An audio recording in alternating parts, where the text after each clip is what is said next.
दोस्तों रेल विकास निगम लिमिटेड की बात करें तो स्टॉक जबरदस्त दौड़ रहा है। 30 रुपीज़ का स्टॉक 300 तक तो पहुंच चुका है। लेकिन अब इसकी और कितनी दौड़ बाकी है? क्या ये आने वाले समय में 4 डिजिट में भी जा सकता है? तो मार्केट एक्सपर्ट की क्या राय है, यहाँ पे कुछ बड़ी अपडेट है जिनको एक एक करके डिस्कस करेंगे। सबसे जो बड़ी बात है कि इसका मोनोपोली बिजनेस है। कंपनी अलग अलग जॉइंट वेंचर्स के माध्यम से बहुत सारे बिजनेस कर रही है, चाहे रेलवे के दोहरीकरण हो, इलेक्ट्रिफिकेशन हो या फिर ब्रिज का निर्माण करना हो। चेन्नई मेट्रो से लेके मुंबई मेट्रो, अहमदाबाद मेट्रो, सारे मेट्रो के प्रोजेक्ट कंपनी कर रही है। इसके अलावा ग्लोबल मार्केट में भी कंपनी बहुत सारे प्रोजेक्ट कर रही है और साथ में वंदे भारत का निर्माण भी कर रही है। क्या ऐसे में ये एक बड़ा मल्टीबैगर बनेगा? दूसरी तरफ अगर आईआरएफसी की बात करें, रेलवे को फाइनेंस प्रोवाइड करने वाली ये बहुत ही मजबूत कंपनी है। काफ़ी शानदार इसका बिजनेस है। स्टॉक लगातार दौड़ रहा है, कहाँ तक जा सकता है उसको समझने की कोशिश करेंगे। मार्केट एक्सपर्ट की क्या राय है?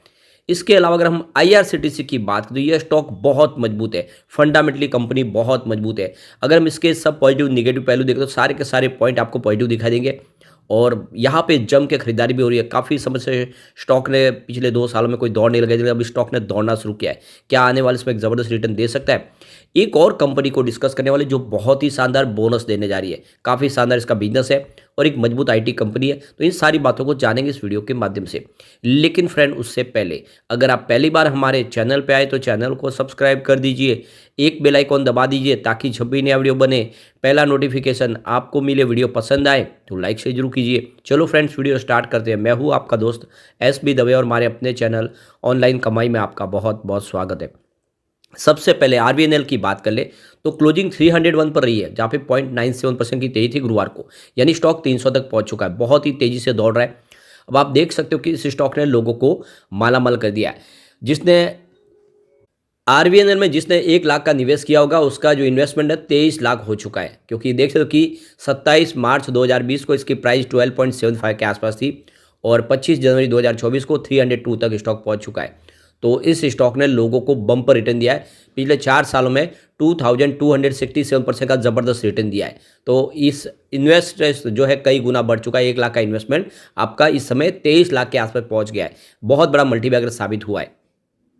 अब यहाँ पे देख सकते हो कि आरबीएनएल को लेकर इटी नाउ संदेश के ऊपर आशीष महेश्वरी ने उनको सलाह दी है कि अभी स्टॉक को होल्ड करके रखे और इसका जो टारगेट दिया है आशीष महेश्वरी ने 400 का, यानी स्टॉक 400 तक जा सकता है। उसके पीछे वजह की रेलवे के बड़े प्रोजेक्ट आ रहे हैं और उसके लिए रेलवे के आरबीएनएल के पास भी काफ़ी बड़े ऑर्डर है। करीब 70,000 करोड़ रुपये की ऑर्डर बुक है और आने वाले समय कंपनी मेट्रो प्रोजेक्ट भी तेज़ी से आगे बढ़ा रही है और इसी वजह से स्टॉक को होल्ड करना चाहिए 400 के टारगेट के साथ। अब यहाँ पे जो सबसे बड़ी बात है कि यहाँ पे एफआईडीआई भी इसमें जम के खरीदारी कर रहे हैं। अगर हम दिसंबर की बात करें तो एफआई का इन्वेस्टमेंट बढ़ा है। 2.32% की होल्डिंग थी सितंबर में, जो 2.59% हो चुकी है। डीआई ने भी इन्वेस्टमेंट को बढ़ा दिया। 5.89% की होल्डिंग थी Q2 में, जो Q3 में 6.08% तक पहुंच गई है। अब जो शेयर कम हुआ वो है जनरल पब्लिक के। 19.01% की होल्डिंग थी, जो इस समय 18.50% के आसपास है। तो इन्वेस्टमेंट आपको जरूर करना चाहिए। अब चलते हैं आईआरएफसी की तरफ। 173 पर स्टॉक की क्लोजिंग थी गुरुवार को, जहाँ पे 1.11% की तेजी देखने को मिली। अब यहाँ पे देखो कि आईआरएफसी को लेकर भी मार्केट एक्सपर्ट बुलिश है और आने वाले इसमें इसकी प्राइस और बढ़ सकती है, क्योंकि सबसे जो बड़ी बात है कि रेलवे इंफ्रा प्रोजेक्ट बहुत तेजी से आगे बढ़ने वाले। सरकार इस बजट में और कुछ बड़े ऐलान कर सकती है, तो प्राइस इसकी बढ़ने की संभावना बन रही है। सरकार इस बार बजट में और कैपेक्स बढ़ा सकती है। ऐसे में इसकी प्राइस को और आगे बढ़ने से कोई रोक नहीं पाएगा।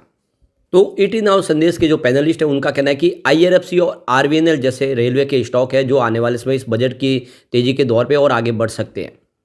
आईआरएफसी की बात करें, यहाँ पे कामकाज और तेजी से आगे बढ़ने की संभावना और इसका जो आने वाले 6 महीने का जो टारगेट है वो 250 का है, यानी नेक्स्ट 6 मंथ में ये 250 तक जा सकता है और बाइंग प्राइस 160 से 175 के आसपास है। इस लेवल में आप खरीदारी करें तो आपको 250 का टारगेट देखने को मिल सकता है। यहाँ पे गौर करने वाली बात है कि जब इसका आईपीओ सरकार ने लाया था जनवरी 2021 में, उस समय इसकी 26 रुपये की प्राइस रखी गई थी और ये 4% डिस्काउंट में लिस्ट हुआ था। लोगों ने इसके ऊपर भरोसा नहीं किया था और उसके बाद में पिछले साल 1.5 साल तक भी ये उसी लेवल के आसपास रहा, उल्टा उससे कम गया, मतलब 20 रुपये से भी नीचे चला गया था। लेकिन आप देखें तो दौड़ना शुरू किया तो काफ़ी तेज़ी से दौड़ा और इस स्टॉक ने लोगों को मालामाल किया। लेकिन आपको अगर ध्यान होगा तो यह स्टॉक उस समय भी जब इसकी प्राइस 20-22 के आसपास है, तब भी मैंने लगातार वीडियो बनाया और कहा कि ये इसके अंदर वो पोटेंशियल है कि आने वाले इसमें आपको मल्टीबैगर रिटर्न देगा।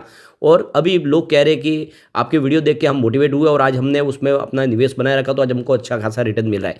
बिल्कुल अंदर संभावना होती है, अच्छे स्टॉक आगे जाके दौड़ते ही है। सबसे जो बड़ा इसके लिए जो पॉजिटिव ट्रिगर होगा वो फरवरी महीने से अब ये लार्ज कैप में शामिल हो जाएगा, यानी एमएफआई इंडेक्स में लार्ज कैप कंपनी बन जाएगी। तो बहुत सारे जो बड़े फंड हाउस है, जो म्यूचुअल फंड्स है, जो है इस एमएफआई इंडेक्स के माध्यम से निवेश करते हैं, वो लार्ज कैप कैटेगरी में इस पर निवेश शुरू करेंगे, तो फ्रेश इन्वेस्टमेंट आना शुरू होगा। तो बिल्कुल 1 फरवरी से आपको एक फ्रेश ट्रिगर मिलेगा और इसकी तेजी के साथ इसके आगे बढ़ने की संभावना है। तो बिल्कुल यहाँ पे आपको इन्वेस्टमेंट करना चाहिए। अब चलते हैं हम आईआरसीटीसी की तरफ। 970 पर क्लोजिंग थी, जहाँ पे कोई अप डाउन देखने को नहीं मिली गुरुवार के दिन। अब इस कंपनी की बात की, ये फंडामेंटली बहुत मजबूत कंपनी है। सबसे बड़ी बात है, कंपनी लगातार अपने डेट को कम करी है, ऑलमोस्ट डेट फ्री हो चुकी है। काफ़ी अच्छे क्वार्टर रिजल्ट लेके आ रही है कंपनी। पिछले 5 साल का CAGR 34.90% के आसपास है और ROE 34.6% के आसपास है पिछले 3 साल का, और काफ़ी अच्छा हेल्दी डिविडेंड पे आउट करती है 43% के आसपास। डेटर डेज में इंप्रूवमेंट हुआ है, 158 डेज थे, घट के वो 118 के दिन आसपास आ गए। अब इसके पॉजिटिव निगेटिव पहलू देखें तो पहला पॉइंट पॉजिटिव वो है एनुअल रेवेन्यू, जिसमें 87.57% की शानदार वृद्धि देखने को मिल रही है, जो लास्ट ईयर 3661 करोड़ के आसपास था। सेकेंड पॉइंट भी पॉजिटिव वो है क्वार्टरली रेवेन्यू, जो जिसमें 23.52% की शानदार वृद्धि देखने को मिल रही है, जो ईयर ऑन बेसिस पे 1042.39 करोड़ के आसपास रहा। तीसरा पॉइंट भी यहाँ पे पॉजिटिव वो है एनुअल नेट प्रॉफिट, जिसमें 51.56% की शानदार वृद्धि देखने को मिल रही है, जो लास्ट ईयर 1005 करोड़ के आसपास रहा। इसके बाद अगला पॉइंट भी पॉजिटिव वो है क्वार्टरली नेट प्रॉफिट, जिसमें 30.37% की शानदार वृद्धि देखने को मिल रही है, जो ईयर ऑन बेसिस पे 294.68 करोड़ के आसपास रहा। एक पॉइंट और पॉजिटिव वो है स्टॉक की प्राइस, जिसमें 54.62% की शानदार वृद्धि देखने को मिली है, तो सेक्टर के मुकाबले इसका प्रदर्शन अच्छा रहा है। यहाँ पे एक पॉइंट निगेटिव वो है प्राइस टू अर्निंग रेशियो, यानी पी रेशियो 73.15 है। इसका सेक्टर का पी रेशियो 63.78 है, तो उसके मुकाबले थोड़ा सा इसका पी रेशियो महंगा है। अब यहाँ पे अगला पॉइंट फिर से पॉजिटिव वो है डेट टू इक्विटी रेशियो, जो 0 है, यानी कंपनी पूरी तरह से डेट फ्री है। एक और पॉजिटिव पॉइंट वो है रिटर्न ऑन इक्विटी ROE, जो 40.58 है, तो ये मोर देन 20% है, इसीलिए ये इसका एक पॉजिटिव पॉइंट बनता हुआ आपको दिखाई देगा। इसके बाद अगला पॉइंट फिर से पॉजिटिव और वो है म्यूचुअल फंड की होल्डिंग, जो इंक्रीज हुई है लास्ट क्वार्टर में। देखो कि 1.39% थी, जो बढ़ के 2.43% हो चुकी है। एक पॉइंट न्यूट्रल वो है प्रमोटर के शेयर होल्डिंग में, प्रमोटर की होल्डिंग 62% पे अनचेंज है। इसके बाद अगला पॉइंट फिर से पॉजिटिव और वो है इंटरेस्ट कवरेज रेशियो, जो 86.68 है, हायर देन 1.5 है, तो ये इसके लिए एक बड़ा पॉजिटिव पॉइंट है। कंपनी अपने जो भी इंटरेस्ट पेमेंट है वो कंफर्टेबली चुका सकती है, उसमें कोई चिंता की बात नहीं। इसके बाद अगला पॉइंट फिर से पॉजिटिव वो है प्रमोटर के 0 प्लस शेयर है। तो यहाँ पे सारे के सारे पॉजिटिव पॉइंट है, सिर्फ एक निगेटिव पॉइंट है। तो इस बात का ये सबूत है कि ये कंपनी फंडामेंटली मजबूत है। इन्वेस्टमेंट आपको इस लेवल पर करना चाहिए, आने वाले इसमें आपको मालामाल कर देगा। अब यहाँ पे देखो कि एफआई ने जम के खरीदारी की और लगातार बढ़ा रहे। जून में 6.99% होल्डिंग थी, जो सितंबर में 7.11 हुई, दिसंबर आते ही 7.34% हो गई। यहाँ पे डीआई का भी जबरदस्त निवेश बढ़ रहा है। 9.92% होल्डिंग थी जून में, सितंबर में 10.53% हुई और दिसंबर आते ही 11.98% पर पहुंच गए। जबरदस्त निवेश डीआई का भी बढ़ा है, लेकिन होल्डिंग कम होती है वो है जनरल पब्लिक की। 20.68% की होल्डिंग थी जून में, जो सितंबर में घट के 19.97% पर आ गई और दिसंबर आते ही 18.28% के आसपास गई। तो जनरल पब्लिक के सारे शेयर एफआई डीआई के पास जा रहे और ये इशारा है कि स्टॉक बड़ा मल्टीबैगर बनने को तैयार है, तो दाव आपको लगाना चाहिए। अब चलते हैं उस स्टॉक की तरफ जो हमें बहुत ही शानदार बोनस देना है। तो यहाँ पे हम बात करें डीआरसी सिस्टम लिमिटेड की, जिसकी प्राइस 56.60 के आसपास थी गुरुवार के दिन। अब कंपनी यहाँ पे 2:1 के रेशो में बोनस देने जा रही है और इसकी एक्स बोनस डेट है 27/2/2024 और रिकॉर्ड डेट भी है 27/2/2024। तो 27 तारीख के पहले अगर आपके डीमेट अकाउंट में शेयर आ जाएंगे तो आपको इस बोनस का फायदा मिल सकता है। यह एक आईटी कंपनी हर तरह की आईटी सर्विस प्रोवाइड करती है, काफ़ी अच्छा इसका बिजनेस है और रेवेन्यू इसका लगातार बढ़ रहा है। दिसंबर 2022 में जहाँ पे 8.76 करोड़ के आसपास था, जो देख सकते हो कि दिसंबर 2023 में 13.61 करोड़ तक पहुंच गया।